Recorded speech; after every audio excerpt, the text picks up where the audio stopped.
ॐ ज्ञानतिमिरन्धस्य ज्ञानाञ्जनशलाकया चक्षुरुन्मिलितं येन तस्मै श्रीगुरवे नमः। नमो विष्णुपादाय राधिकायै प्रियात्मने श्रीमद्भक्तिवेदान्त नारायण गोस्वामिनिति नामिने। श्रीकृष्ण लीला कथने सुदक्षं औदार्य माधुर्य गुणैशयुक्तं वरं वरेण्यं पुरुषं महान्तं श्रीनारायणं त्वं शिरसा नमामि। त्रिदण्डिनां भक्तशिरोमणिं च श्रीकृष्णपादाब्जधृतये हृदि चैतन्यलीलामृतसारसारं नारायणं त्वं सततं प्रपद्ये। वाञ्छाकल्पतरुभ्यश्च कृपा सिन्धुभ्य एव च पतितानां पावनेभ्यो वैष्णवेभ्यो नमो नमः। नमो महावदन्याय कृष्णप्रेमप्रदायते कृष्णाय कृष्णचैतन्याय नाम्ने गौरतुषे नमः। हे कृष्ण करुणा सिंधु दीनबंधु जगतपते गोपेश गोपिका कांता राधा कांता नमस्तुते। श्याम सुंदर शिखंड शेखर स्मेरहास मुरली मनोहर राधिका रसिक मां कृपा निधे स्वप्रिया चरण किंकरीं कुरु। तप्त कांचन गौरांगी श्री राधे वृंदावनेश्वरी वृषभानुसुते देवी प्रणमामि हरिप्रिये। तवैवास्मि न जीवामि त्वया विना इति विज्ञाय राधे तन्नय माम चरणन्तिके। भक्त्या विहीना अपराधलक्षै क्षिप्ताश्च कामादितरङ्गमध्यै कृपामयि त्वं शरणं प्रपन्ना वृन्दे नमस्ते चरणारविन्दम्। जय श्री कृष्ण चैतन्य प्रभु नित्यानंद श्री अद्वैत गदाधर श्रीवासादि गौर भक्त वृंद। हरे Krishna Krishna Krishna Hare Hare Hare Ram Ram Ram Hare Hare. So, first of all, I offer my unlimited obeisances unto the divine lotus feet of my most worshipable spiritual master, His Divine Grace, Srila Bhaktivedanta Narayan Goswami Maharaj. My unlimited obeisances unto the divine lotus feet of Sachidanand Thakur Srila Bhaktivinod, by whose mercy we have received this beautiful scripture called Jaiva Dharam. My unlimited obeisances unto the divine lotus feet of our Rupanuga Guru Varga, and my respects to all the assembled devotees. So, by the causeless mercy of Sri Sri Guru and Gauranga, we have been studying Jaiv Dharam, and now we are on chapter 8, which is titled Nitya Dharam and Material and Behavior. What that means is that when we are following Vaishnav Dharam, the Vaishnav religion, then how do we behave with the other people, especially with other devotees in the world? So, last time we discussed the Kanishtha Adhikari. So, this is a neophyte devotee. As I was explaining last time, it is not that these devotees are lowly. So it is not in a derogatory sense. It is in the sense of someone who has taken admission into the school. So, like I was explaining last time, also in the school, you have elementary, then you have middle school, then you have high school. So, someone who has just taken admission into the school, he does not understand the subjects that are taught in the middle school or in the high school. And his appreciation of what different subjects are is very, very superficial. So, for example, what is arithmetic? What is geometry? He does not have much understanding. He is just learning the words. And as he goes from one to the next class, if he follows the instructions of the teachers and does his assignments, writes the exams, then he will naturally graduate from the one level to the next level. Same in bhakti also, when we start, when we are in a very neophyte stage, in a beginning stage. So our understanding is very limited and our realization is almost negligible. But as we associate with the devotees and we follow strictly the rules and apply ourselves to the process of devotional service, then naturally we will graduate from the one level to the next level. So let's uh, first review what we discussed last time. Let's see, okay. So the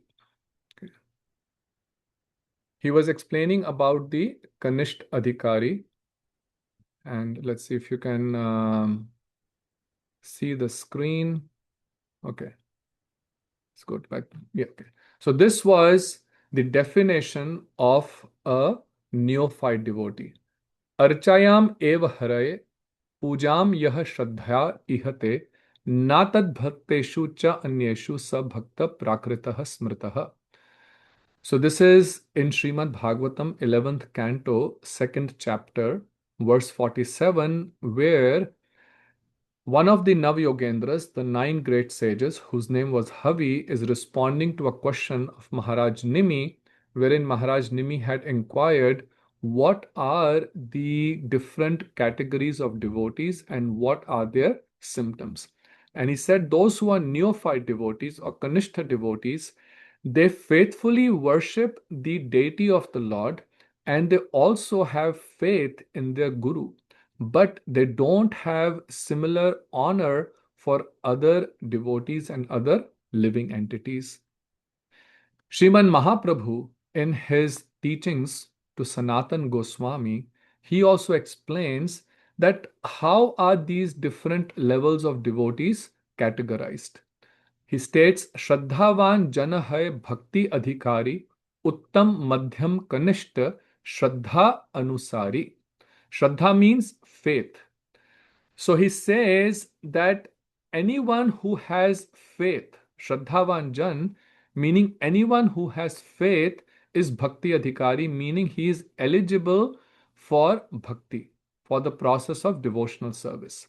But according to the levels of their faith, they are categorized as neophyte, middle level, or the highest category, which is the Uttam category of Vaishnavas. So, again, the important thing to understand is it is according to one's faith.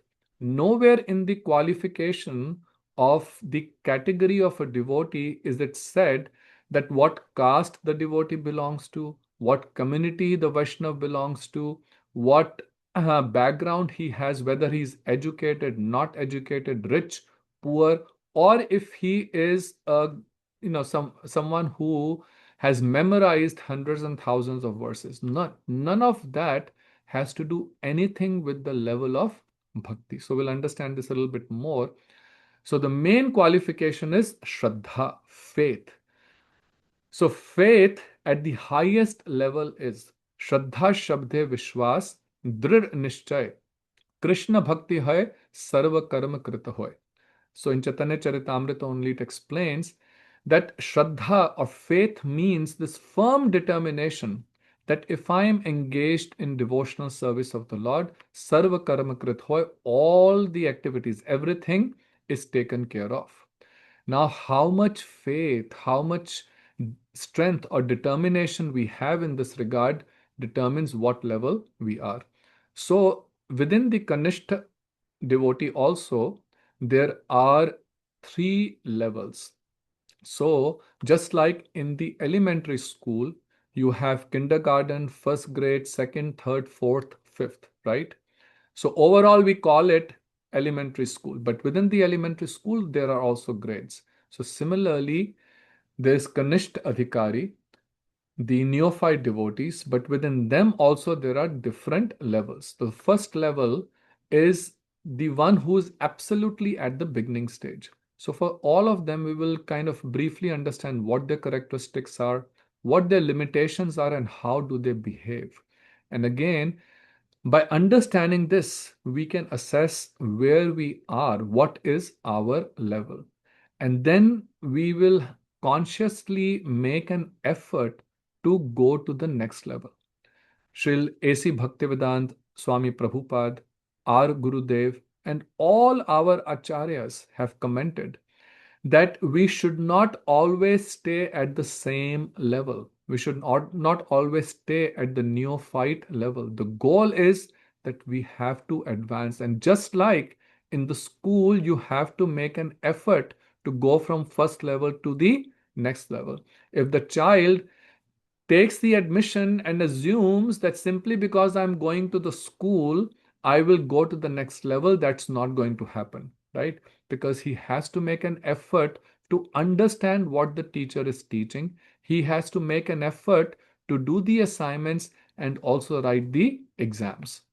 So, similarly, once we know these levels, then we also make an effort, a conscious effort, not to portray that we have become advanced, but to come into the realm of pure bhakti. So, the first thing is for someone who is the neophyte of neophytes, what are their characteristics? Their faith is extremely weak. It is called Komal Shraddha.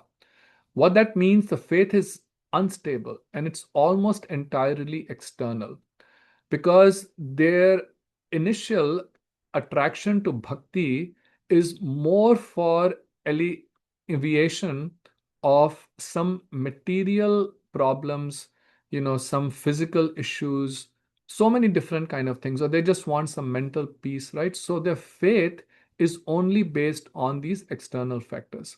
So they get very easily swayed by arguments of those who are not devotees, by worldly logic. So, you start coming to the temple, you're chanting, but then someone says, oh, all of this is just nonsense. Why is, by who you can't attain God by simply sitting and chanting on beads, that, and who has seen God? Now, in your mind, also some doubt comes. So, this means that you get easily swayed. What are their limitations? Their practice of bhakti is driven by desires. So this is called Sakam Bhakta. So as I was saying initially, most of the people, like in Bhagavad Gita, also Krishna says that four types of people worship him.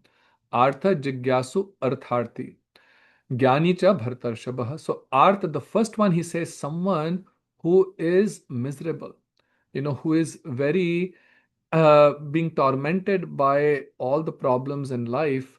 So he comes, goes to the temple. In Hindi, there is a very famous phrase, "Dukh mein sumiran sab karen."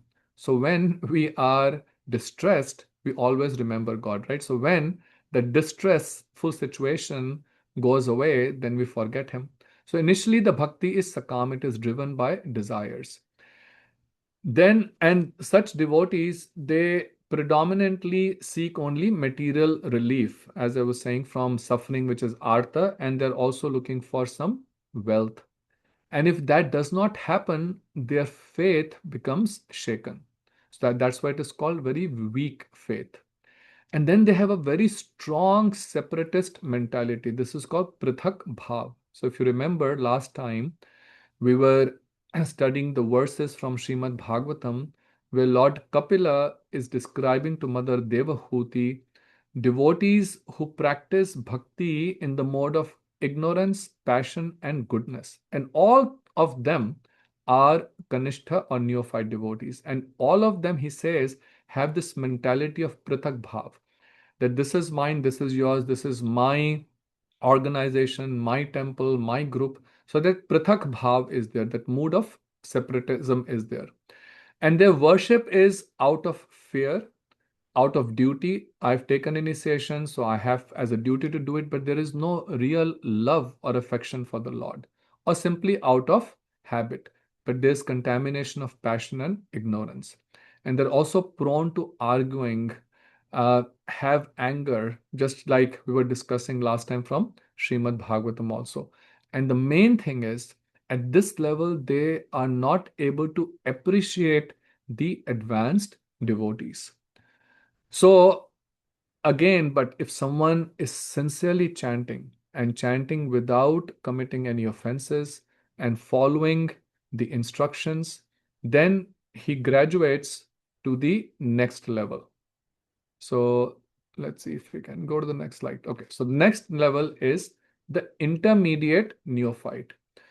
Now, slowly the habit of worship becomes stable, and generally they are not impacted by mode of ignorance. Especially there may be some mode of passion, but more or less they are not any more swayed by the abominable activities. So we all experience that as we come to bhakti. Initially we still probably have some desire, attraction for bad habits, but slowly they go away, meaning you are getting to the next level, which is the intermediate level. So now the devotion is in the mode of goodness, but the faith is still soft. It's stronger than the previous level, but it is still soft and pliable. So this is called Koma Shraddha. So what that means, they still get easily confused and are unable to defend their positions. If someone who is, let's say, a Brahmavadi, and he's very strong in arguments, so internally, they know that this person, what he's saying is wrong, because now you are hearing Hari Katha. So they may not be very much swayed, but at the same time, they are not able to defend their positions by the philosophical arguments for opposing faith. But now, in terms of the behavior, they have become more strict about their principles, about following the rules and regulations of Vaidhi Bhakti. So, this certainly there is some advancement. But still, the vision is limited to the four walls of their own altar or their temple. They can't see that those devotees who are practicing, and there are unlimited living entities in the world, but their affection first of all is just for the deities, and maybe to some of the other devotees, but still pretty much restricted to the four walls of the altar. So therefore they fail to properly discern the spiritual standing of the others, and treating advanced Vaishnavas and ordinary worldly people with the same mundane vision.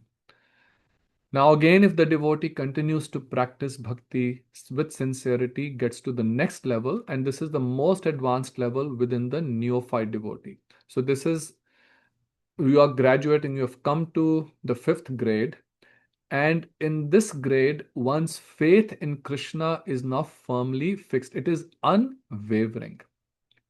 Meaning, now someone, even if says things which are very strong arguments, right? So, for example, in the beginning, our faith is very, very soft. So, if someone says, oh, if you worship this other demigod, this problem will go away. So, even though we have heard that Krishna is the source of every one, but somehow, because that faith is not strong, we will go and worship the other demigods also. But at this stage of being an advanced neophyte, now the faith in Krishna is firm and it is unwavering.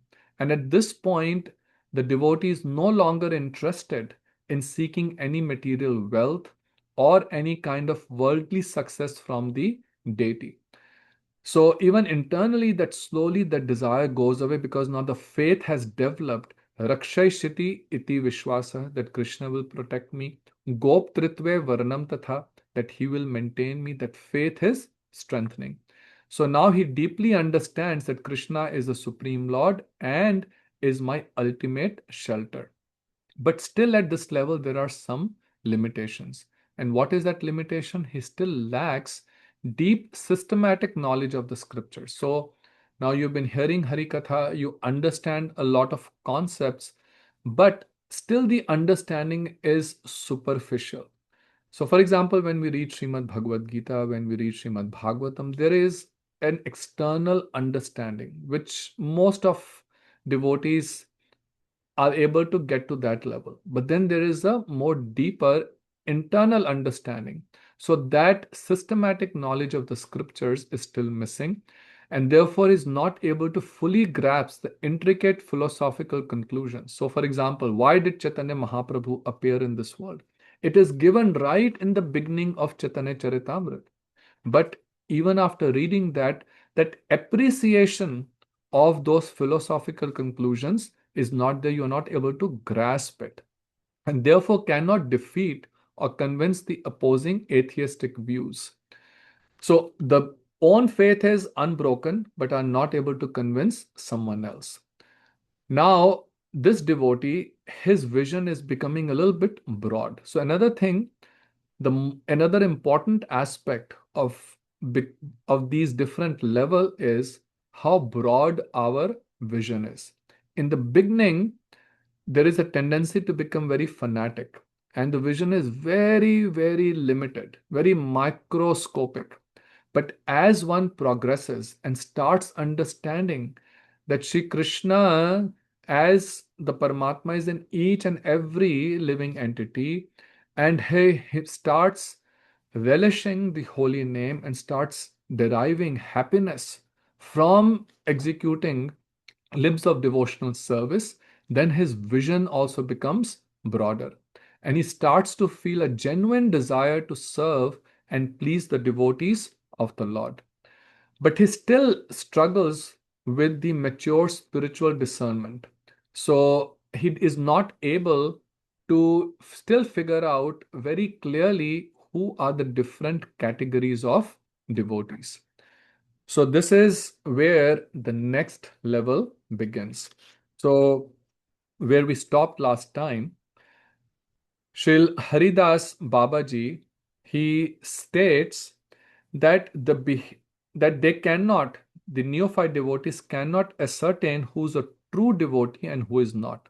That power to discriminate is a symptom of the Madhyam Adhikari. So he's saying it is only at the level of being an intermediate devotee that one can actually understand what is the level of different devotees and he can behave with them accordingly.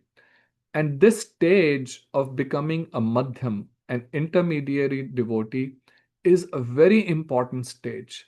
And all our acharyas, they encourage us, they tell us that at least we should try to get to this stage. Okay?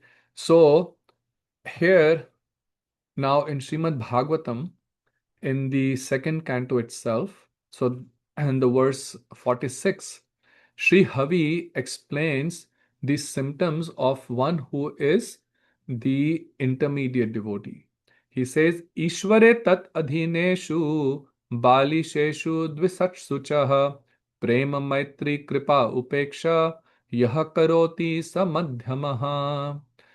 So he's saying four specific behaviors of a intermediary devotee. Ishvare tat adhineshu balisheshu dvishatsuchaha prema maitri kripa upeksha. So what are these?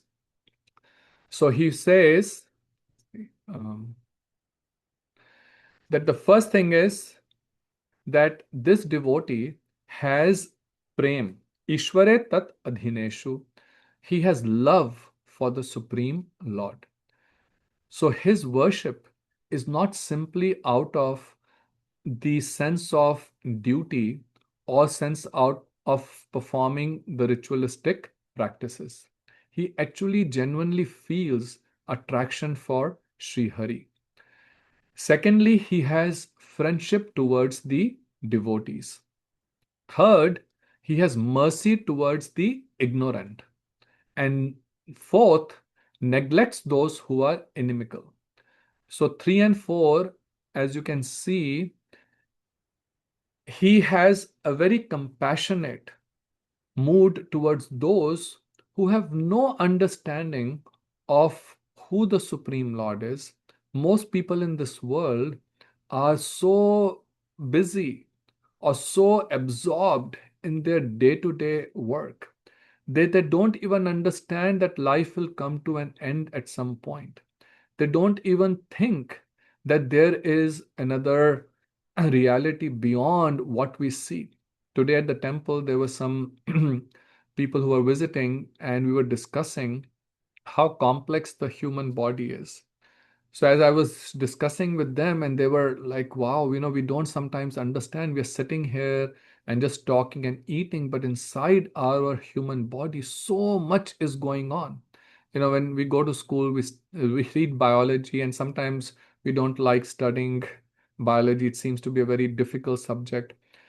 But if you try to understand, you will see that how intricate the human body is.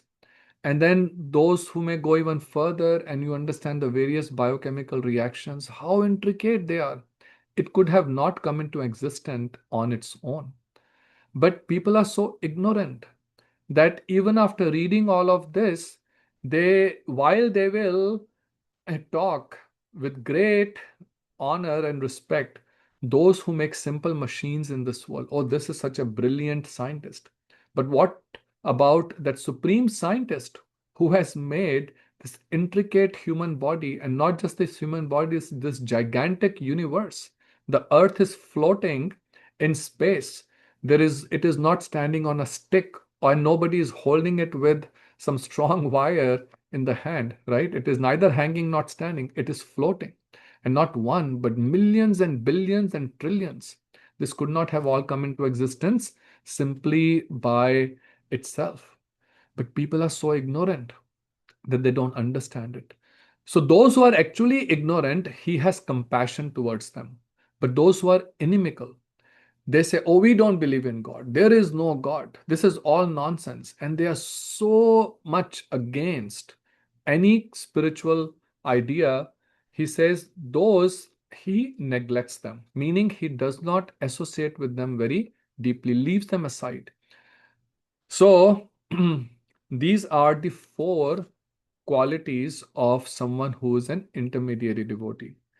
Srila Bhaktivinoda Thakur discusses these four in great detail, and he has, from different scriptures, summarized the qualities of these devotees and what these four things mean. And again, it is very important for us to understand each one of these points, so we'll go through in detail. But before this, he says something very important. He says that I'm not referring here to Naimittik Dharam. So when he is describing about Madhyam Adhikari, the intermediate devotee, he's saying I'm not referring to the temporary religious or worldly duties. The behavior that I'm describing is part of Nitya Dharma. Very important. He says what behavior of the devotees I'm describing is not that of how they behave in the material world out of some temporary understanding of the temporary religion, understanding of the temporary religion or worldly duties. And this, he says, this behavior is essential in the life of Vaishnavas. Very important.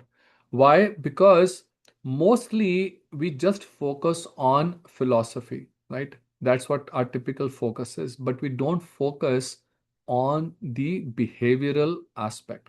Here, Srila Bhaktivinoda Thakur is saying that it is very essential in the life of a Vaishnav. So, again, our ability to memorize, recite verses, it does not reflect necessarily our spiritual advancement. It only reflects our intellect. Right? Our Param Gurudev, Shri Bhakti Pragyan Keshav Goswami Maharaj, he hardly ever used to quote any verses. So if the ability to memorize and quote verses was considered the level of advancement of a devotee, then how would we classify such Uttam Mahabhagavats? He was a great acharya. Such great preaching he did. and was so strong. He defeated the Brahmavadis that they could not speak in front of him, but he would hardly ever quote any verses.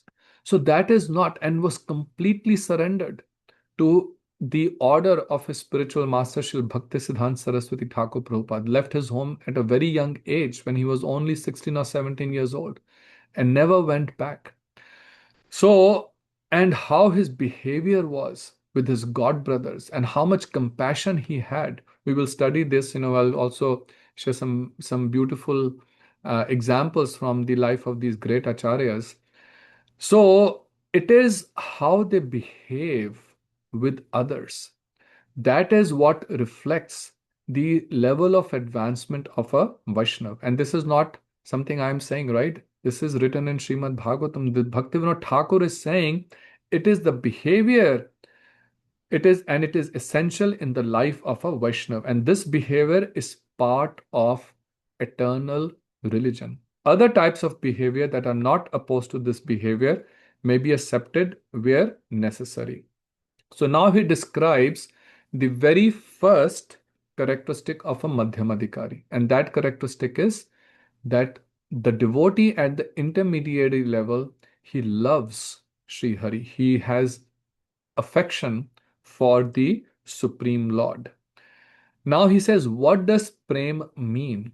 Prem or love refers to Shuddh Bhakti or pure devotion. So bhakti is love and love is bhakti. Bhakti is not rituals. Devotion is not rituals.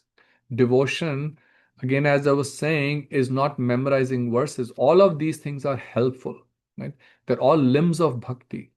But bhakti itself means love for the Supreme Lord. But what type of love? What is the qualification of that love?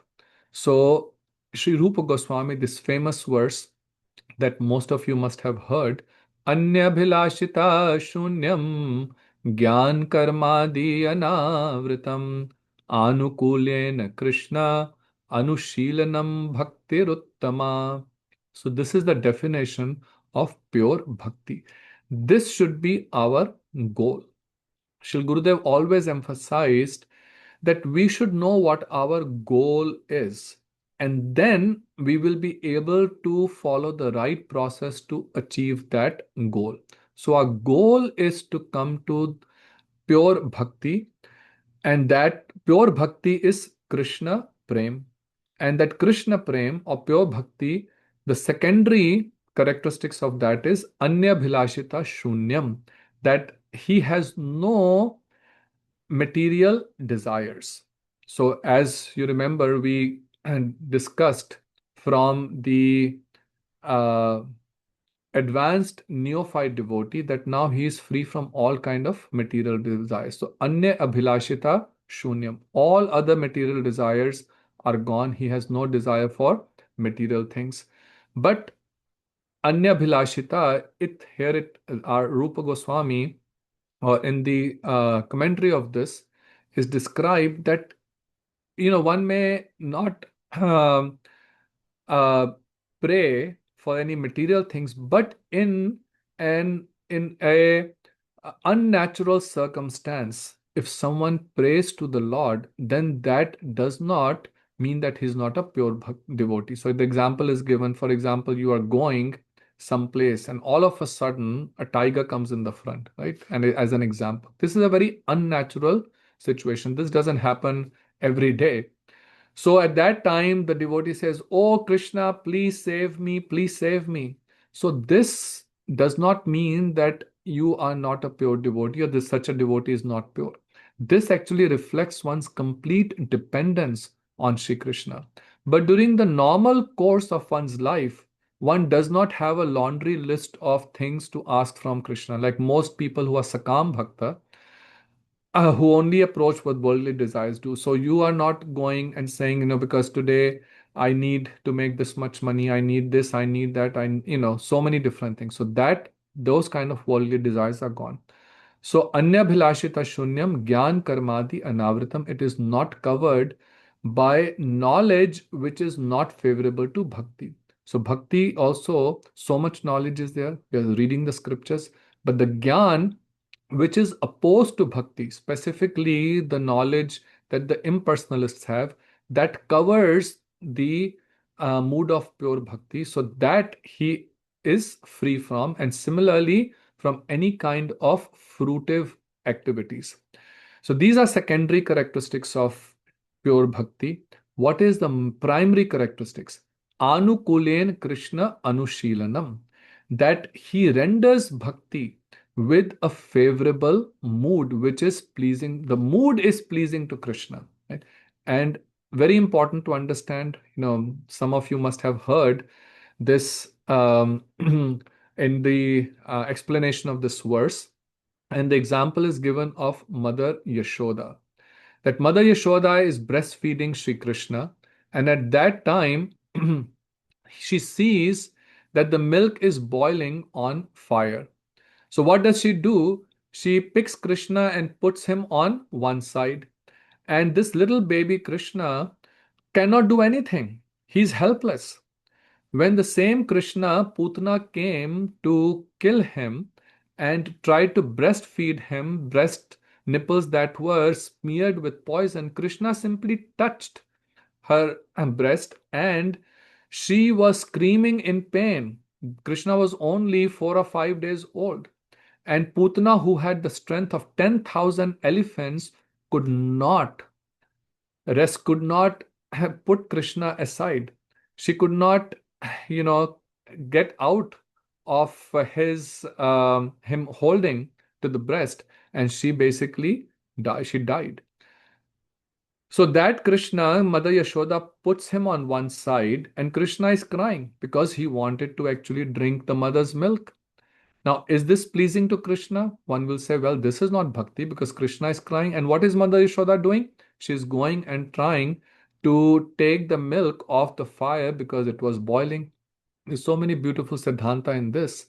But our acharyas explain that the mood of Mother Yashoda is very favorable. Anukulyan. Why? Because she's thinking that this milk I'm boiling because she wants to make kheer, sweet rice for Krishna. She wants to make yogurt for Krishna. So many things she's wanting to make for Krishna, for Makhan, especially butter. She is making because Krishna is running to all the houses of other gopis, stealing butter, and Mother Yashoda is thinking, why he goes to other homes? Maybe he doesn't find enough butter in the house. So this day, she with her own hands boiling the milk and then she is going to cool it down and then the whole process going to make butter from it. So her mood is anukulyan. She is not even considered nitya siddha. She is an expansion. She is ragatmika. She is made of rag, love for Shri Krishna. On the other hand, there is Chanur and Mushtik, who were the wrestlers in the wrestling arena of Kansa, where he had called Krishna, and his desire was that he wanted to get him first, you know, trembled under these Kuvalaya Pid elephant. And even then, when Krishna killed that elephant, then he wanted to have these wrestlers come and kill Krishna. So these huge wrestlers are fighting with Krishna and Balram. And Krishna is enjoying the fight. He is having so much fun. So one may think, well, this is bhakti because Krishna is having a very good time. But no, this is not considered bhakti. Why? Because the mood of those two wrestlers, Kuvalai, Chanur and Mushtik, was very unfavorable to Krishna. Their mood was to kill him. So this is the most important point of bhakti. Anukulyen Krishna Anushilanam. Anushilanam means doing different, rendering different services, but with the mood which is very favorable. So this is Shuddh Bhakti, and he says this Shuddh Bhakti is love. So when someone is rendering all the services, whether it's doing worshipping the deity, or he is doing Shringar, or he or she is cooking for the deities, so many different services. Now it is not out of because I just have to do it, it is my duty. It is not out of some ritualistic idea, but it is out of genuine love with a favorable mood. How is a favorable mood? This devotee now knows. So he feels this deity is not just some stone.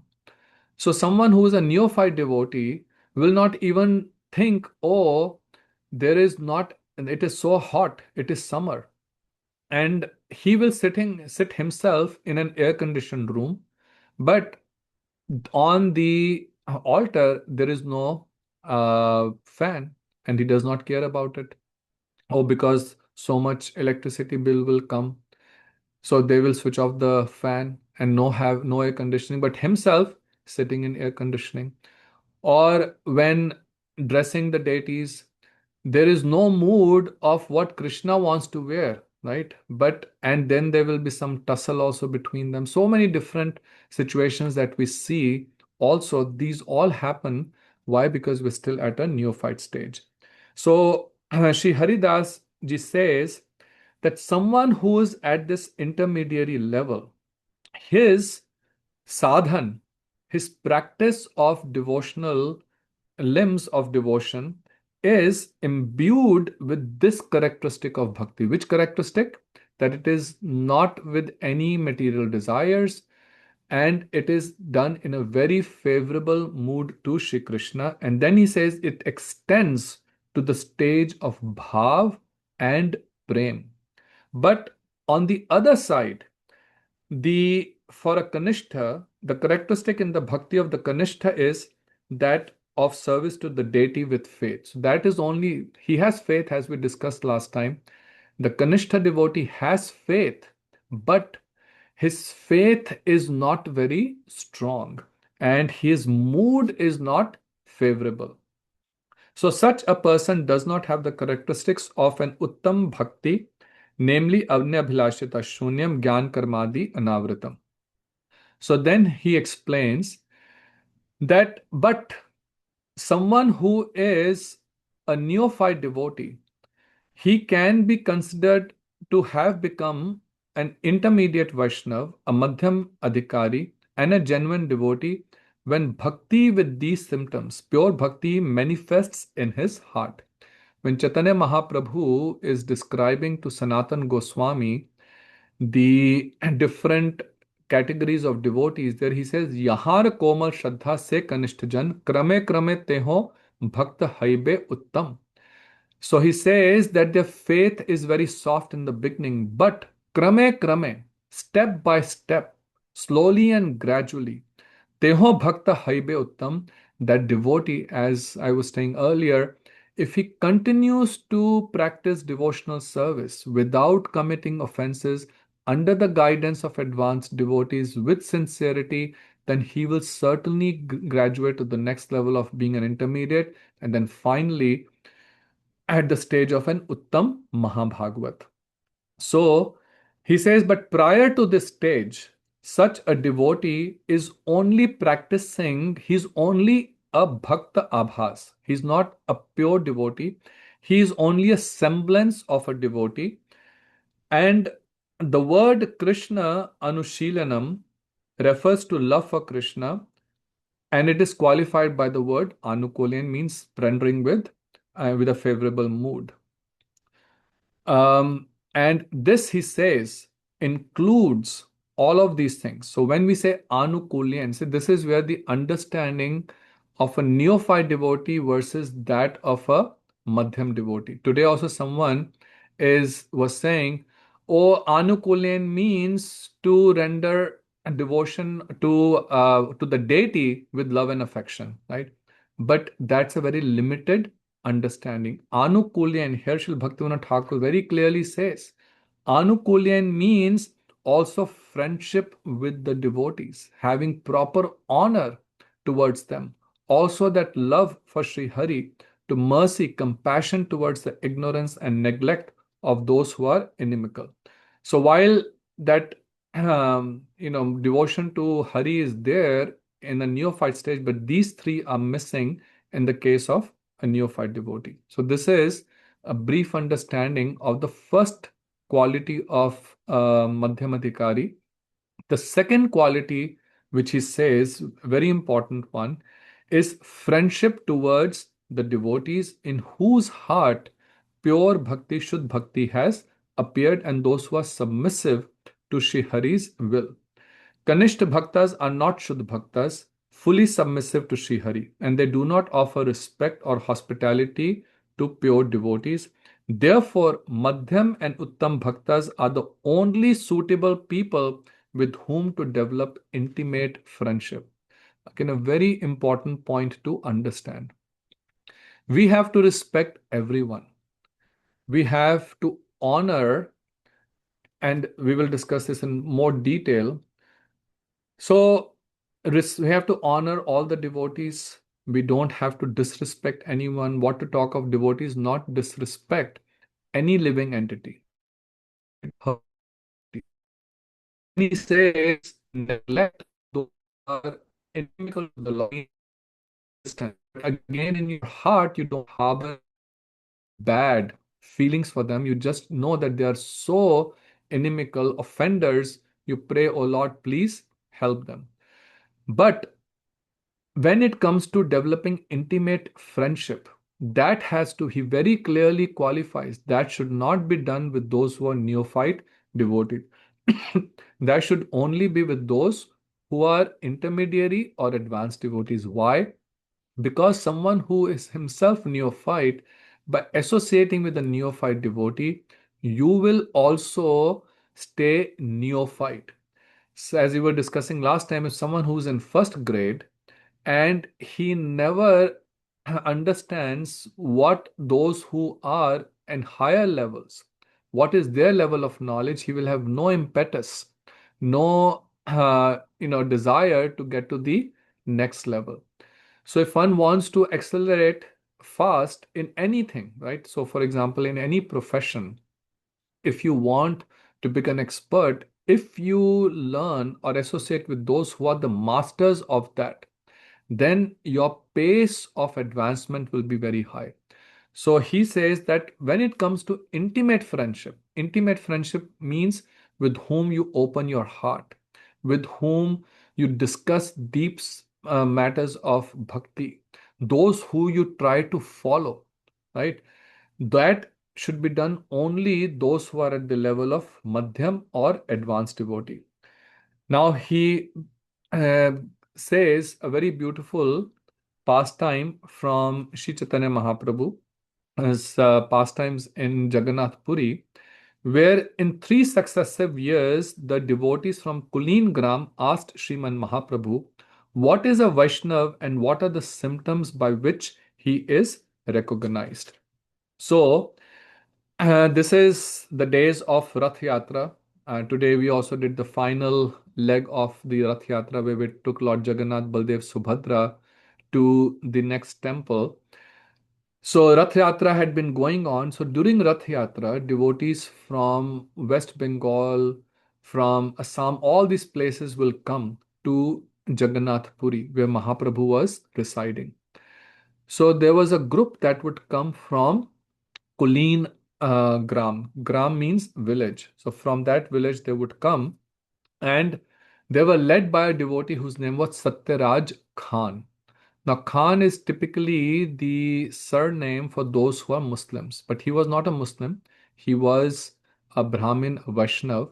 But because those days this area was ruled by Muslim rulers, so sometimes they will give these titles of Khan and Shah, which are Muslim names, to those who were aristocrats or very learned people. So Satyaraj Khan, his name was Lakshminath Vasu, and his father was Maladhar Vasu, whose name was also given by the Muslims as Gunaraj Khan. He wrote a book called Sri Krishna Vijay, which is a Bengali translation of the 10th and the 11th canto of Srimad Bhagavatam. Very beautiful book. There, and if you remember, we had read about this in a previous chapter.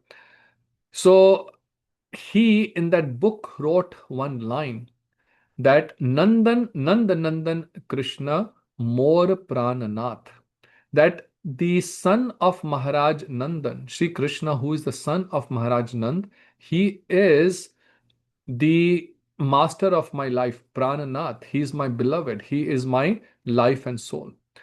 So when Chaitanya Mahaprabhu, he read Sri Krishna Vijay and he read this line, he said, because you have written this line, Ei Vakya Vikainu Tar Vansher Hath. He says, just because you have written this line, I have sold myself to your family.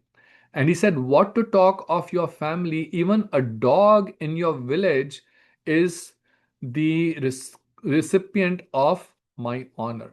See, such an important thing Mahaprabhu is saying. So, what he's saying is that someone who understands that Krishna, who is Brajendra Nandan, not the Krishna of Mathura, not the Krishna of Dwarka, and Gurudev spent so much time and effort to explain to us that what is the speciality of Gaudiya Siddhanta is that we worship Brajendra Nandan Krishnan, and even more important, Radha Raman Krishna, one who is the beloved of Srimati Radhika. That Krishna is our worshipable deity. So he says, one who worships Nandanandan, because you have written that Nandanandan Krishna is my Prananath, is the master of my life, I have sold myself to your family. So in his family, so this was Satyaraj Khan, whose father had written this book. Every year, Mahaprabhu had given them a service that you bring silken ropes. So when the cart is pulled, those are thick silken ropes and huge long ropes. Because if you have seen the carts in Jagannath Puri, they're huge carts. And those days also, thousands of devotees will pull them. So those ropes, every year, Satyaraj Khan and his son, Ramanand Vasu, and other devotees from Navadvip, from Kulingram, they were all led by Satyaraj Khan and his son. They will make these ropes and bring them to Navadvip, to Jagannath Puri. So Satyaraj Khan asked this question from Mahaprabhu. He said, I am a householder. What is my duty? So Mahaprabhu said that without cessation, you should continue chanting the holy name, and whenever possible, you should serve the deity of the Lord and the Vaishnavas.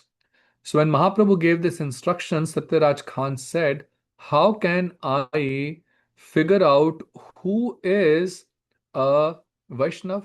Right? How do I figure out?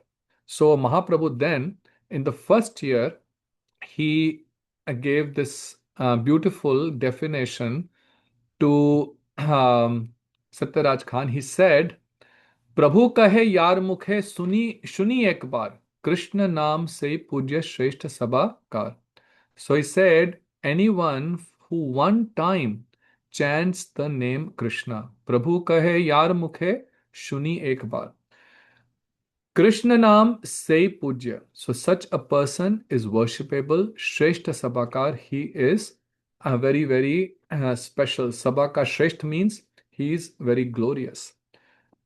So this he described as the first level of devotee.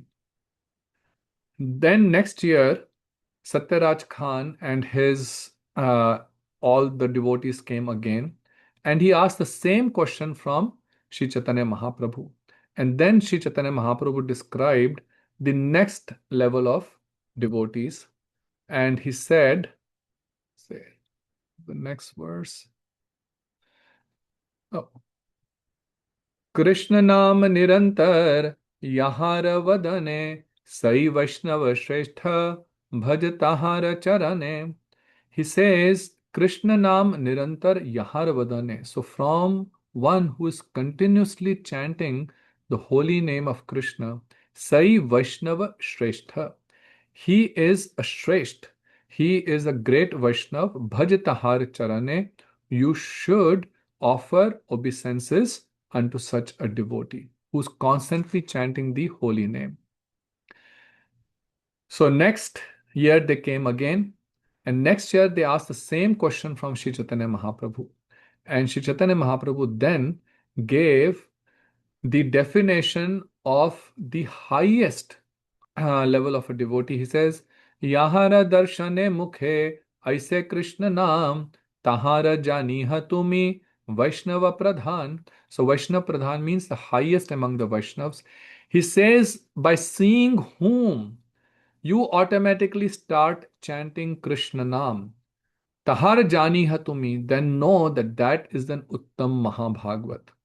And if one can see such an Uttam Mahabhagvat, it's such a great fortune. And I can tell you, we have seen directly in with our Shri Gurudev that seeing Shri Gurudev, people will start chanting the holy name. Once we were at the Houston airport and Gurudev was leaving, and this one lady who was an airport worker, she was actually Muslim, and she was just going by, walking by on her duty, and seeing Gurudev, she just came. And she said, I don't know, something drew me to you. And Gurudev said, Hare Krishna, and she started chanting Hare Krishna. And she actually just meet that one meeting with Gurudev for a few minutes at the airport. She started, her name was Fatima. She started chanting Hare Krishna, Krishna Krishna, Hare Hare, Hare Ram, Ram Ram, Hare Hare. She started regularly chanting and would come and meet Shri Gurudev every time he would visit. So this is an Uttam Mahabhagvat. Now, what Shri Bhaktivinoda Thakur says here, he says that Mahaprabhu gave reply to Satyaraj Khan by explaining about Uttam, Madhyam, and Kanishtha Vaishnavas. But he says, according to the characteristics of his description, all three of those classes he's described them meet the standards that I have defined for Madhyam and Uttam Vaishnava. So this is an important, it's a, a deep point to understand what he's saying, that first category that Mahaprabhu described, which says that someone who chants the name of Krishna once also, he is a Shrestha, he is Pujya, he is worshipable. So Mahaprabhu says, what Bhaktivinoda Thakur is saying, that person is not Kanishtha. You cannot say that that person is a neophyte devotee, because a neophyte devotee does not have real love. He never chants Shuddha Nam. He does not chant the holy name. And what Mahaprabhu is describing, someone who chants purely. So therefore, he is only a Madhyam devotee. So again, if you don't understand this point, I can try and explain this later on again.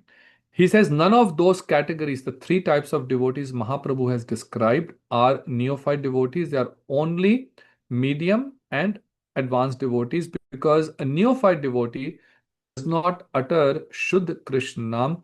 Their chanting is known as Chaya Namabhas. Chaya means shadow. As last time we were also discussing, it is a semblance of the pure name obscured by ignorance and anarthas.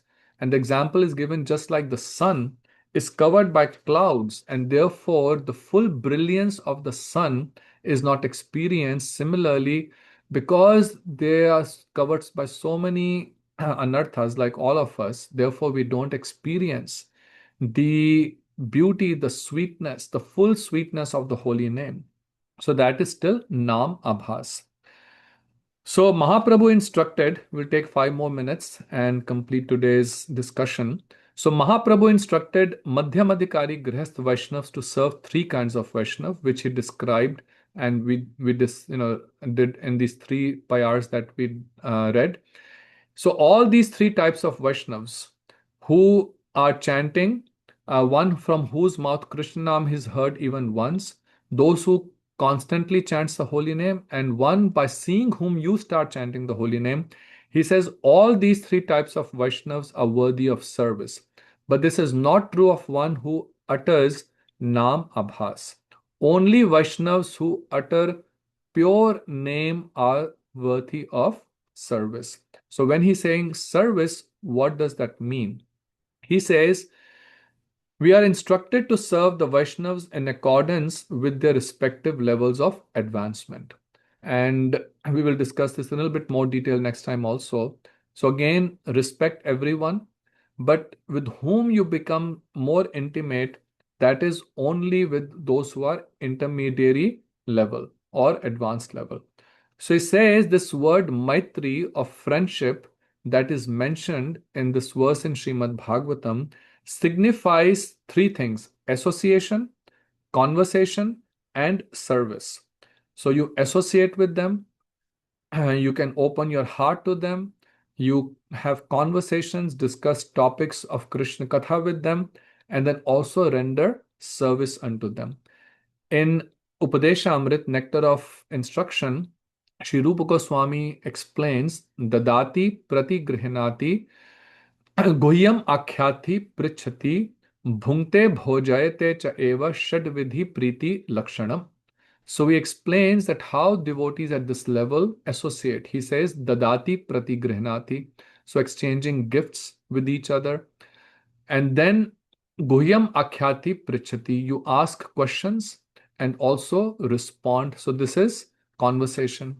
And then he says Bhungte Bhojayate, you accept prasadam that they offer, and you also offer prasadam, cook for them and serve them. So this is called service. So different kind of services you render.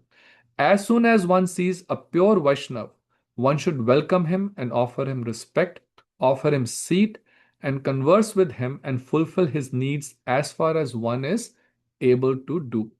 One should serve him in all these ways, and one should never criticize him or show him disrespect, even if his appearance is unattractive or if he has some disease. So, this is very important, that even if that devotee may have some physical inabilities and may not be the best looking, one should never criticize such devotees. And you have heard the pastime when Sri Rupa Goswami, he's chanting, and that time one devotee whose name was slipping my mind, Kanta Krishna, so he was physically disabled. He had twisted from Khanda Krishnadas from different parts of his body.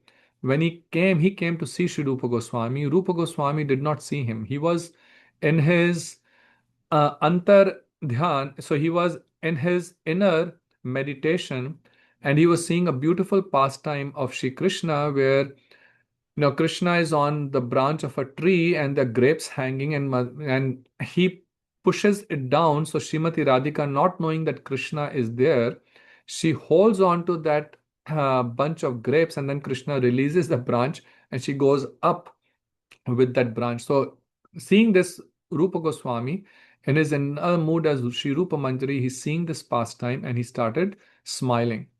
When this Khanja Krishnadas he came, he thought that Rupa Goswami was smiling at him, seeing his physical disability, and he became very upset and left.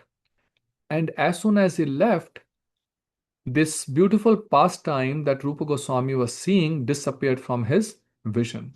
And he tried and tried, but he could not see. After that, he was not even able to chant and focus. Then, when Sanatan Goswami, his elder brother, visited, he told him that I'm feeling so much disturbance and I'm not able to meditate on the Ashtakalya Leela of Sri Radha Krishna. Then Sanatan Goswami said, it seems that you have committed some offense. Rupa Goswami said, I don't remember that I have done anything consciously towards anyone. So Sanatan Goswami said the way to find out is that you send invitation for feast to all the Vaishnavas in Braj, and the one who does not accept the invitation, meaning he is offended by you. So the same thing was done, and this Khanja Krishnadas, he did not accept the invitation. So Rupa Goswami came to know. So he went to his place and bowed down and said, O Prabhu, please forgive me if I have committed any offense. Why have you not accepted the invitation for the feast? So then he said, Oh, I came that day, and looking at me, you started smiling. Oh, then Sri Rupa Goswami remembered, oh, I was seeing this pastime. So very humbly he prayed to him, I'm so sorry that you felt offended, but actually I did not even know that you had come, and I was just seeing this in my meditation. And hearing this, Kanja Krishnadas felt so ashamed, and he fell at the lotus feet of Sri Rupa Goswami that I have committed an offense to you because I unknowing did not know and I unnecessarily became offended. But the point here is that even unknowingly committing that offense, Sri Rupa Goswami, he's teaching by his example. Of course, he is Sri Rupa Manjari, he can never commit any offense, but by their examples, these eternal associates of the Lord are teaching us the right etiquette. So, this is what is explained here, that someone who's a pure devotee, one should never see their physical things or their by their, if sometimes, they may even say something strongly to us, but then we should not feel offended, right? Because they are at a very elevated stage. Actually, if Uttam Mahabhagavat, sometimes Gurudev will chastise, one should feel so fortunate because by their chastisement, so many of your anarthas go away. So, our tendency to try and make these mundane decisions or thinking about a pure devotee, one should very consciously avoid this. So this is two of the characteristics, the two more of an intermediary devotee, that they are very compassionate to those who are ignorant and they maintain distance or neglect those who are inimical to the Lord.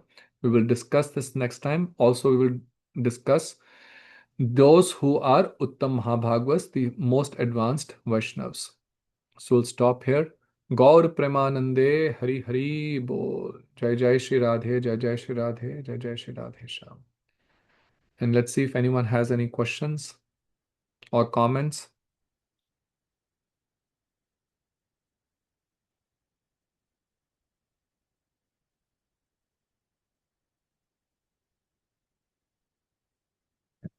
Hare Krishna, Prabhu. Hare Krishna. Thank you for a very nice class. Sorry I was late signing in. I wanted to ask about being on the neophyte level myself and not able to make very much distinction between the levels of devotees. How should we act? Should we just treat all as devotees, like inside the temple? Just assume that everybody's, be on the level that we're at and not judge, or how do we navigate that? Because So again, it's a very good question. So of course we respect everyone. We don't criticize anyone, right? But as it is explained here, when it comes to deep association, right, that should only, but there we have to use some discretion. That's the reason all of this is described. And that's why this whole part of this chapter is so important to understand, because again, if we don't use some discretion, because there are devotees even in the temples, in the congregations, who are neophyte of neophytes, right? And how do you see when they sit with you? So again, you see by behavior, right? This is simple thing. This much intelligence we have to use. He's sitting with you, and what he does, he only starts criticizing others. Oh, this is bad, that is bad. They start criticizing, complaining. Then you say, "Oh, Prabhu, I'm sorry that you have these kind of feelings. I'm sorry, there's not much I can do, but if you want, you can talk to someone who can help." But after this, you don't go and tell to others, "Oh, this devotee is so bad, he's always criticizing," right? Neither, but you just pray for him, but don't associate with them deeply. Of course, as a matter of when you are, in a festival at the temple, you will certainly see them. So as whatever from a social or an etiquette perspective, you greet them, and that's fine. But the whole point here is with whom do you deeply associate and develop friendship, right?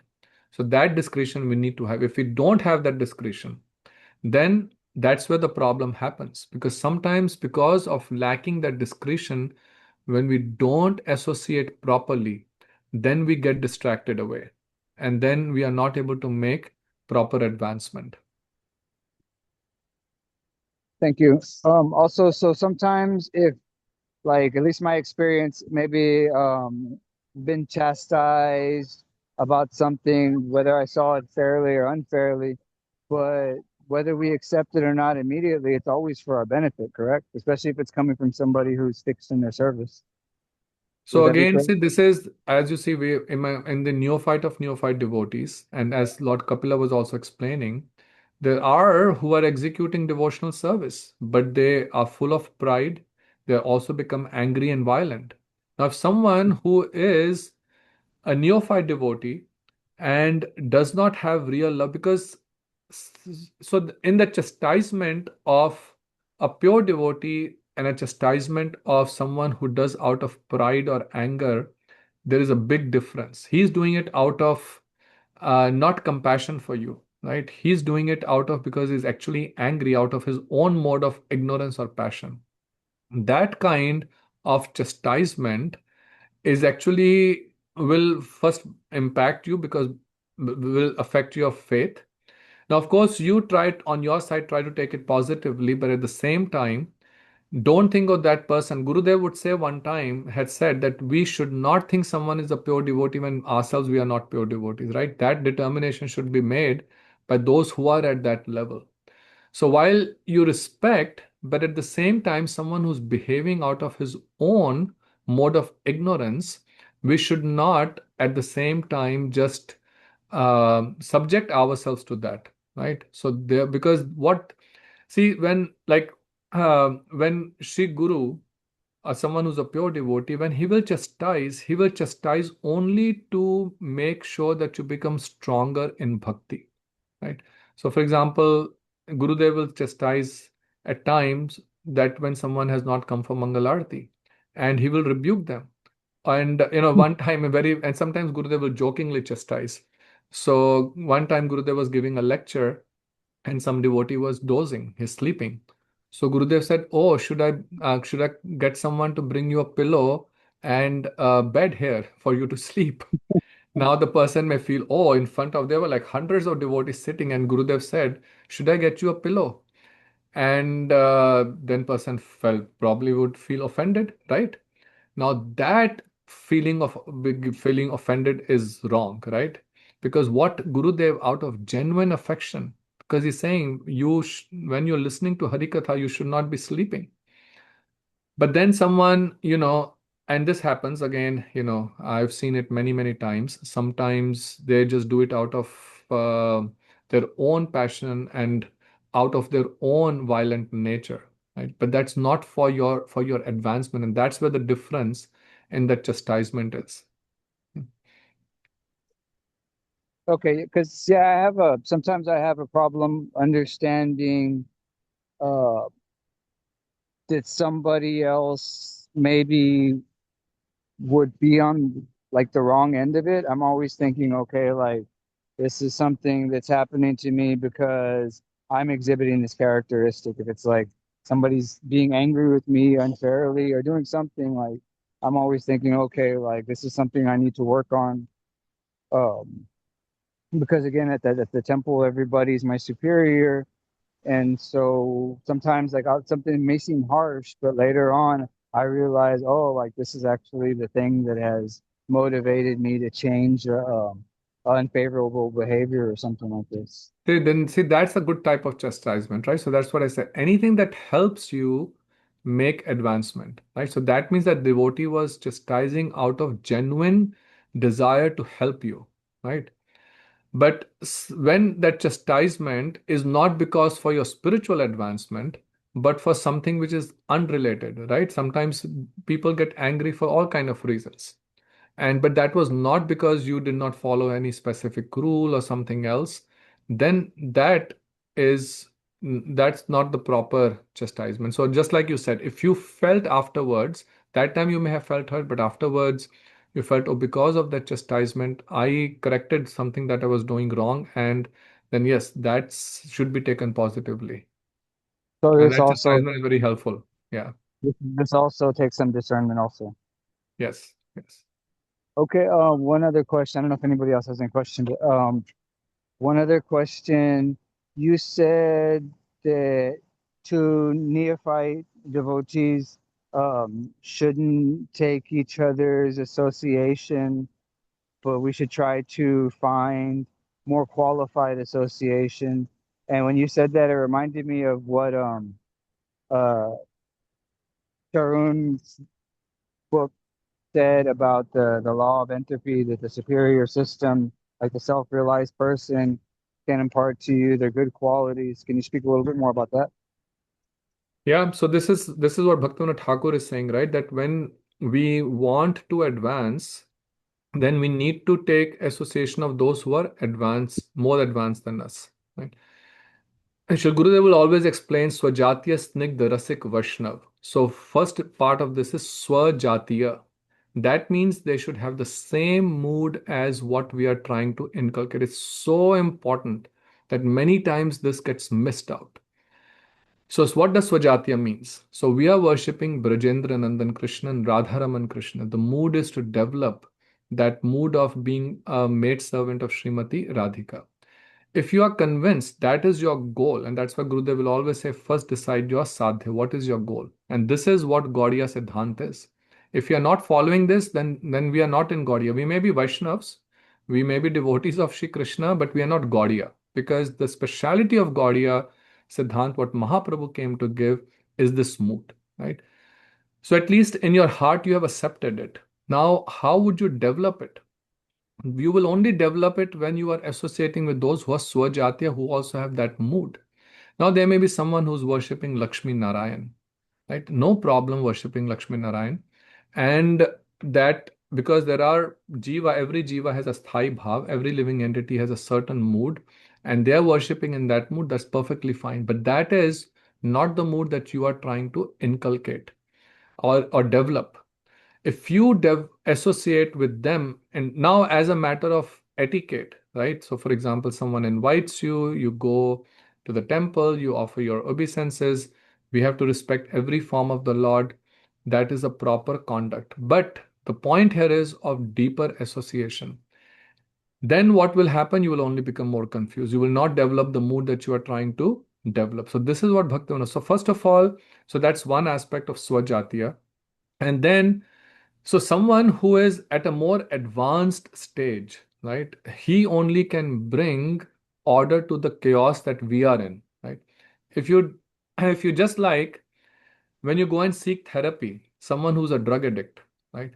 If he wants to become free from that drug addiction, you have to be with someone who is out of that, right? If you associate with someone who himself is an addict, you will not be able to become free from that addiction. So similarly, someone who is at a more advanced level, someone who himself is a neophyte, right? What help that person can render to you, right? So therefore, someone who is at a higher level can only bring order to the chaos that we are in from our at our stage of being a neophyte. Does that Thank you, answer your Prabhu. question, Ian?